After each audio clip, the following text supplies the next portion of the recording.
Hi guys, నేను మీ కళ్యాణి రాస్. Welcome back to Tani Bunny channel. మరి కొత్త వీడియోతో మీ ముందుకు వచ్చేసా. ఇంకా బన్నీ వీడియో ఎందుకు తీసానా, ఎందుకు షూట్ చేసి పెట్టానా అనుకుంటున్నారు. ఎర్లీ మార్నింగ్ 5:30 అనుకుంటా అండి. ఎర్లీ మార్నింగే 5:30కి అలా లేపమ్మ, రీడ్ చేస్తానన్నాడు. డైలీ లేపడం, వాడు లేవకపోవడం కాక ఇంకా నాకు అంటున్నాడు, నువ్వు లేపట్లేదు నన్ను, నేను అందుకే లేగట్లేదు, లేట్ అయిపోతుందని. ఇంకా ఈసారి ఇలా కాదు, వాడికి వీడియో తీసి చూపిద్దామని ఆ వీడియోనైతే తీసానండి. అది మీతో షేర్ చేసేస్తున్నాను. నెక్స్ట్ అయితే ఎర్లీ మార్నింగ్ 6 ఆ టైము లైట్గా వర్షం పడుతుండే. అంటే వర్షం అంటే వర్షంలా కాదండి, డాట్స్లా పడుతున్నాయి. అప్పుడైతే అలా చిన్న వీడియో క్లిప్ తీశాను. మన మందార చెట్టుకి ఒక 20 అనుకుంటానండి, 20 ఫ్లవర్స్ ఎన్నో ఉండేవి ఆ రోజు. మన సబ్స్క్రైబర్తో షేర్ చేసుకుందామని అలా చిన్న వీడియో క్లిప్ అయితే తీశాను. వీడియో తీసేసరికి అరౌండ్ 6 అనుకుంటా. ఈ వెదర్కి ఇంకా బన్నీ బాబు, అన్నీకి నువ్వు వీక్లీ ఏదో ఒక రెసిపీ చేసి డాడీతో పంపిస్తుంటావు, నాకేం చేయమంటున్నాడు. ఏం చేయాలి నాన్న అంటే చికెన్ పకోడీ చేయమన్నాడు. చికెన్ పకోడీ తయారీ విధానం చూద్దాం. చికెన్ని నీట్గా క్లీన్ చేసి పెట్టుకొని ఒక బౌల్లో పెట్టేసండి. అందులో పసుపు, కారం, నెక్స్ట్ కొద్దిగా గరం మసాలా. నేనైతే హోమ్మేడ్ గరం మసాలా యూజ్ చేశాను, తయారు చేసింది ఉంది. నెక్స్ట్ కొద్దిగా ధనియాల పౌడర్ యాడ్ చేసుకోవాలి. ధనియాల పౌడర్ తర్వాత అల్లం వెల్లుల్లి పేస్టు. చికెన్ ఎక్కువైతే 2 స్పూన్లు తీసుకోండి, నేను ఇక్కడ 1 స్పూన్ తీసుకున్నాను. నెక్స్ట్ టేస్ట్కి సరిపడినంత సాల్టు, కరివేపాకు, నెక్స్ట్ పచ్చిమిర్చి తిన్నగా కట్ చేసుకొని యాడ్ చేసుకోండి. ఇవన్నీ యాడ్ చేసుకున్న తర్వాత నీట్గా కలిపేసేయండి. మనం వేసిన స్పైసెస్ ఉన్నాయి కదా, ఈ స్పైసెస్ అన్నీ కూడా చికెన్ ముక్కలకి బాగా పట్టేలాగా చూసుకోండి. ఇక్కడైతే నేను బాగా చికెన్ని కలిపేస్తున్నాను. చికెన్ ఇలా బాగా కలుపుకున్నాక శనగపిండి 1 స్పూన్ యాడ్ చేసుకోవాలి. 1 స్పూను బియ్యం పిండి, 1 స్పూను కార్న్‌ఫ్లోర్ యాడ్ చేసుకోవాలి. ఈ 3 పిండిల్లో ఏం లేకపోయినా పర్లేదండి, ఒకదాంతో చికెన్ పకోడా అనేది చేసుకోవచ్చు. నా దగ్గర అయితే 3 ఉన్నాయి, టేస్ట్ బాగుంటుందనేసి అయితే 3 కలుపుకున్నాను. కార్న్‌ఫ్లోర్ లేకపోయినా పర్లేదు, శనగపిండి కానీ మైదా కానీ యాడ్ చేయండి. బియ్యం పిండి వేస్తే ఈ పకోడీ అనేది కొంచెం క్రిస్పీగా కరకరలాడుతూ వస్తుంది. నెక్స్ట్ నేను చూసారు కదా, వాటర్ కావాలంటే కొద్దిగా అబ్జర్వ్ చేసుకున్నట్టు చేతిని తడుపుకుంటూ వేసుకోండి. ఇలా పొడి పొడిగానే కలుపుకుంటే ఆయిల్లో వేసేటప్పుడు ముక్క నుంచి విడిపోకుండా ముక్కకి మనం కలిపే ఇంగ్రీడియంట్స్ కూడా అంటుకుని నీట్గా వస్తుంది పకోడీ. అయితే ఇలా కలుపుకొని పక్కన పెట్టేసేయండి. టైం ఉంటే ఒక 10 మినిట్స్, హాఫ్ అన్ అవర్ ఉంచండి. టైం లేకపోతే వెంటనే కూడా వేసుకోవచ్చు. ఇంకా బాగా అబ్జర్వ్ చేసుకుంటుంది అనమాట మనం వేసిన ఇంగ్రీడియంట్స్ అన్నీ కూడా. ఇప్పుడు గ్యాస్ ఆన్ చేసి కడాయి పెట్టుకొని ఈ చికెన్కి సరిపడినంత, డీప్ ఫ్రైకి సరిపడినంత ఆయిల్ అయితే యాడ్ చేసుకోండి.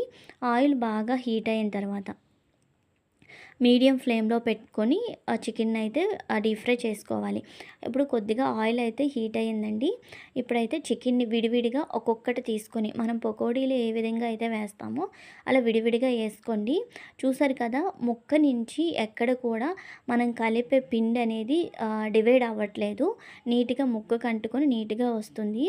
ఇలా వేసుకున్న తర్వాత బాగా స్పూన్తో కానీ, మీ దగ్గర చిల్లుల గరిటె ఉంటే చిల్లుల గరిటెతో కానీ బాగా వేయించుకోండి. మంటని హై టు లో ఫ్లేమ్లో పెట్టేసినా కూడా ఆయిల్ కంటెస్టెంట్ అనేది ముక్కకి పట్టేస్తుంది. అలా కాకుండా హై టు లో ఫ్లేమ్లో పెడుతూ ఈ ముక్కలు అనేవి బాగా వేయించుకుంటే ఈ పకోడీ క్రిస్పీగా టేస్టీగా వస్తుంది.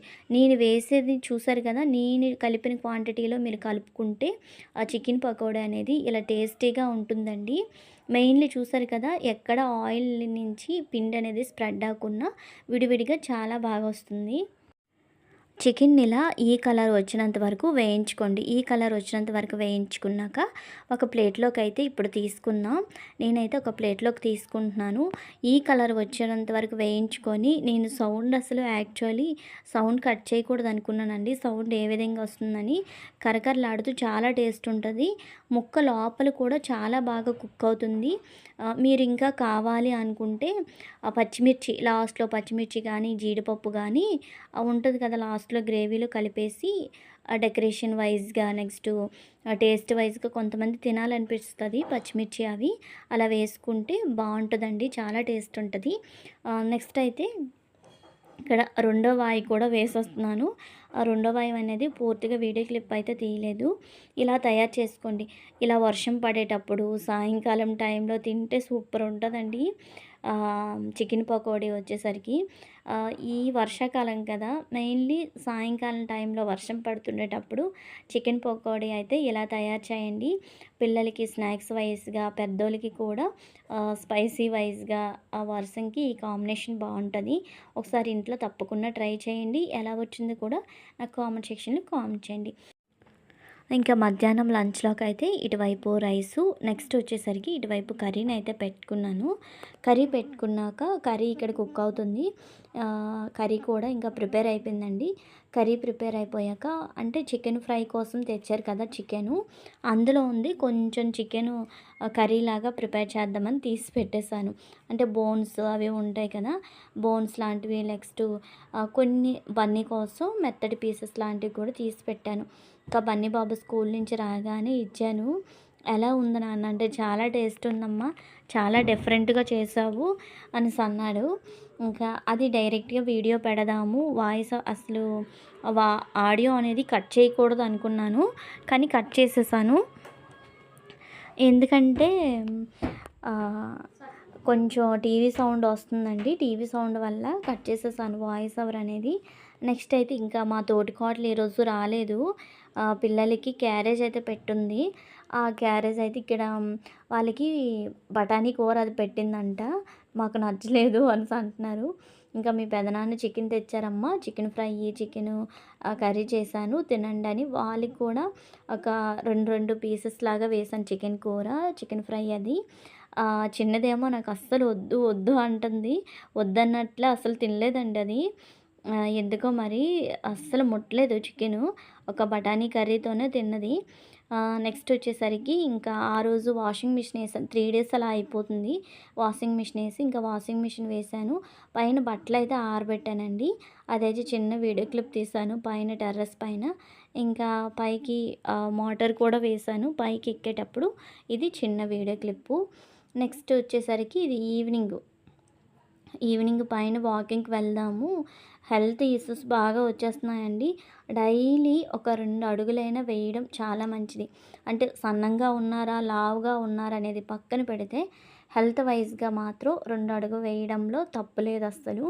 అలా పైకి అయితే వాక్ చేద్దామని వెళ్ళేటప్పుడు ఇంకా రామచిలుకలు అంటే ఈవినింగ్ అంటే అవి రిటర్న్ అయిపోతుంటాయి కదండి, అవి కూడా ఇంకా నైట్ ఇంకా స్టే చేయడానికి అన్నట్లు ఆ టైంలో నేను వాకింగ్ చేస్తాను. అలా చిన్న వీడియో క్లిప్ అయితే తీసాను, వెదర్ కూడా బాగుంది కదా అని. ఈ వీడియో తర్వాత మరి వీడియోస్ అనేవి ఇంకెక్కడ షూట్ చేయలేదు. ఐ హోప్ ఈ వీడియో మీ అందరికీ నచ్చిందని అనుకుంటున్నాను. ఈ వీడియో కనుక మీకు నచ్చితే లైక్ చేయండి, షేర్ చేయండి. మరిన్ని వీడియోల కోసం మన ఛానల్ని తప్పకుండా సబ్స్క్రైబ్ చేయండి. Bye bye, keep watching.